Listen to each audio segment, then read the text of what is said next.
32개의 통조림 캔, 마릴린 먼로, 코카콜라, 마이클 잭슨까지 대중들에게 가장 유명하고 익숙한 것들을 작품으로 승화시킨 앤디 워홀. 다소 파격적이고 틀을 벗어난 행동으로 대중들에게 비판을 받기도 했는데요.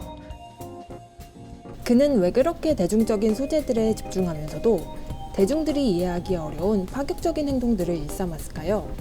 앤디 워홀의 이런 상반된 매력을 이해하기 위해 워홀에 관한 몇 가지 팩트를 타시안 아트북 앤디 워홀 그리고 앤디 워홀 폴라로이드와 함께 살펴볼까 합니다. 먼저 앤디 워홀의 대중적인 면모부터 살펴볼게요.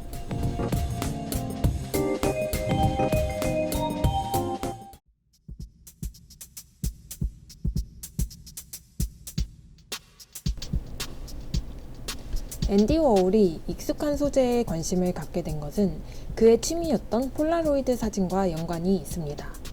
워홀의 어머니는 가난한 가정 환경에도 불구하고 만화 영화를 좋아하는 앤디 워홀을 위해 영사기를 사주었고, 사진을 찍고 싶어 하자 폴라로이드 사진기를 사주고, 지하실에는 암실을 만들어 주기도 했습니다.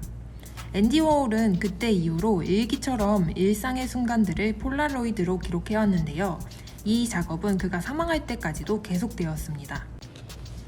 이랬던 워홀이 5, 60년대 유행했던 추상미술보다 흔하고 대중적인 주제를 선택했던 것은 어쩌면 당연한 것 같네요.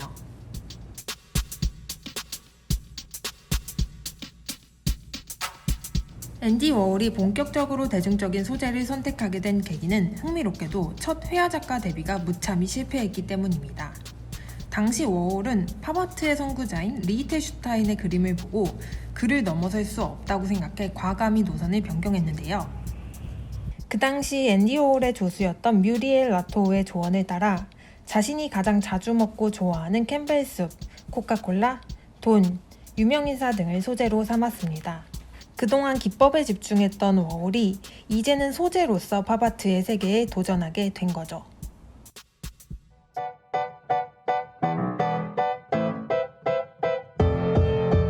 앤디 워홀은 팩토리라는 이름으로 자신의 작업실을 열었습니다.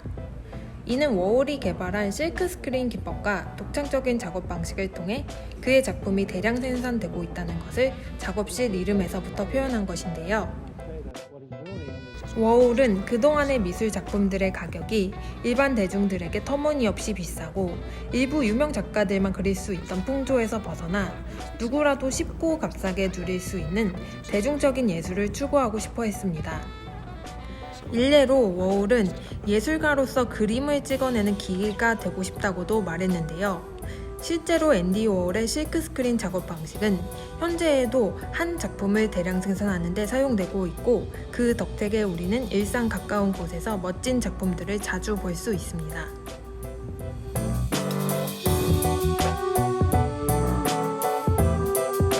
앤디 워홀이 대중적인 소재를 추구하는 이유에는 풍자적인 이유도 있는데요. 워홀의 작품들은 현대의 대중들이 유명 인사들을 얼마나 비인격적으로 상품화하고 소비하고 있는지 적나라하게 보여줍니다. 워홀은 마릴린 먼로가 죽었을 당시 그녀를 포스터로 찍어내 먼로를 상품화하기도 했고, 존 F 케네디가 암살되었을 때나 전기의자 사용과 같은 사회적 이슈가 있을 때마다 그것을 상품화하여 공론화시키기도 했습니다. 일부에서는 워홀이 대중들이 주목해야 할 사회 문제들을 다루었다고 말하지만, 많은 평론가들은 그것을 표현하고 판매하는 과정을 통해 예술 역시 산업화되어 있다는 것을 가장 직접적으로 보여주는 아티스트였다고 말합니다.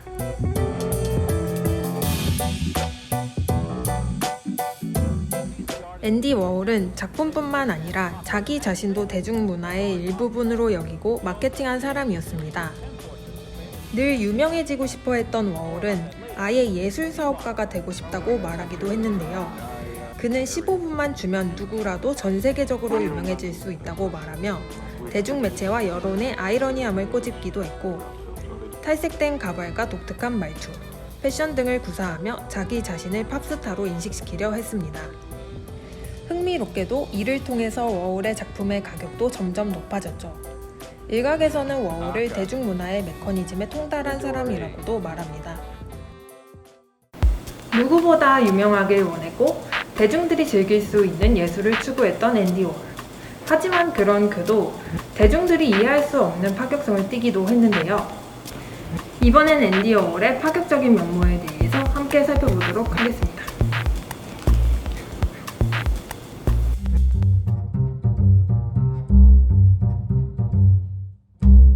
앤디 워홀이 독특하고 파격적인 퍼포먼스를 하게 된 것은 그의 지병과도 관련이 있습니다.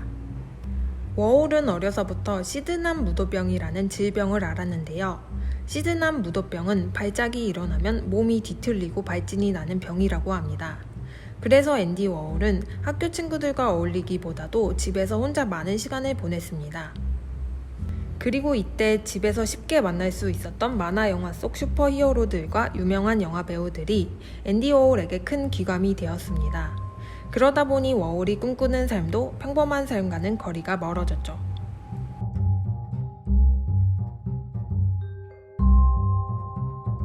워홀의 작품에서 느껴지는 독특함은 퀴어 문화로부터도 영향을 받았는데요. 성소수자였던 앤디 워홀은 동성애가 불법이던 1950년대에도 자신의 정체성을 숨기지 않고 오히려 당당하고 과장되게 표현했습니다. 특히 같은 동성애자 친구인 오토펜의 대형 스튜디오에서 당시 뉴욕 동성애자들이 교류하는 장면을 본 뒤로는 워홀 자신도 이렇게 자유롭게 정체성을 표현하고 작업할 수 있는 공간을 원하게 되는데요. 이후 워홀이 그러한 장소인 팩토리를 만들게 되면서 더 많은 사람들과 더 자유로운 예술을 추구하게 됩니다. 이때 다소 선정적이라고 평가받는 남성 누드 작품들을 대중들에게 선보이기도 했습니다. 그 당시에 앤디 워홀이 가지고 있던 과감한 면모와 자유로운 예술성은 4월경 타시엔에서 출시될 앤디 워홀의 드로잉 작품들만을 모은 앤디 워홀 Love, Sex and Desire에서 감상하실 수 있습니다.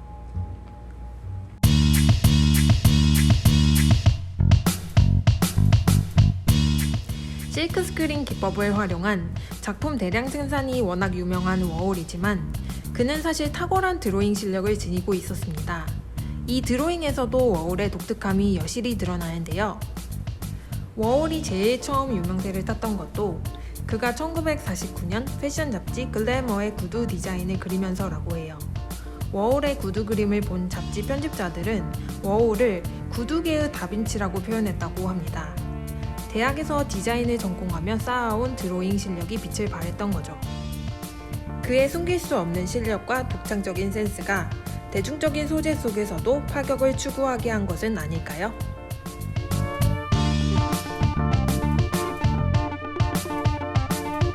워홀의 성격은 소심하고 조심스러웠다고 합니다. 그래서 파티에 참석해 얼굴을 알리면서도 늘 멀리서 사진기나 캠코더를 들고 다니며 주변을 관찰하곤 했죠.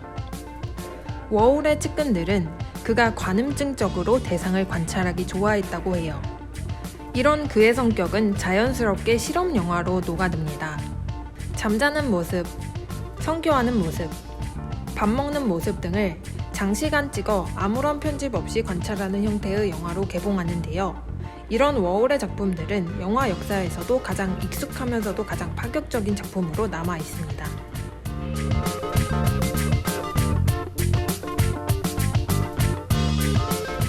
끝으로 앤디 워홀은 서브컬처에도 관심이 많았습니다.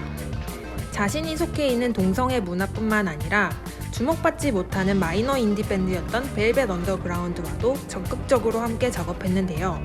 음지에서 양지로 이동하기 어려운 문화계에서 메이저 작가 워홀과 인디 밴드가 그려낸 앨범은 현재 음악사의 길이 남을 명반으로 기억되고 있습니다. 영국의 음악가 브라이언 이노는 당시 그들의 음반을 구매한 사람들은 3만 명밖에 없었지만 그들은 모두 밴드의 리더가 되었다라고 말합니다. 그의 이런 마이너한 식견과 안목이 앤디 워홀의 작품들 속에 대중성과 파격성이 공존할 수 있게 하는 원동력입니다.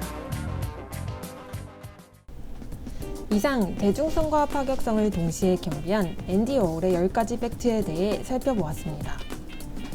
앤디 워홀에 대한 보다 많은 정보를 원하시는 분들은 더 현대 서울에서 진행되는 앤디 워홀 비기닝 서울을 방문하시거나 타시엔에서 나온 앤디 워홀 관련 도서를 추천합니다.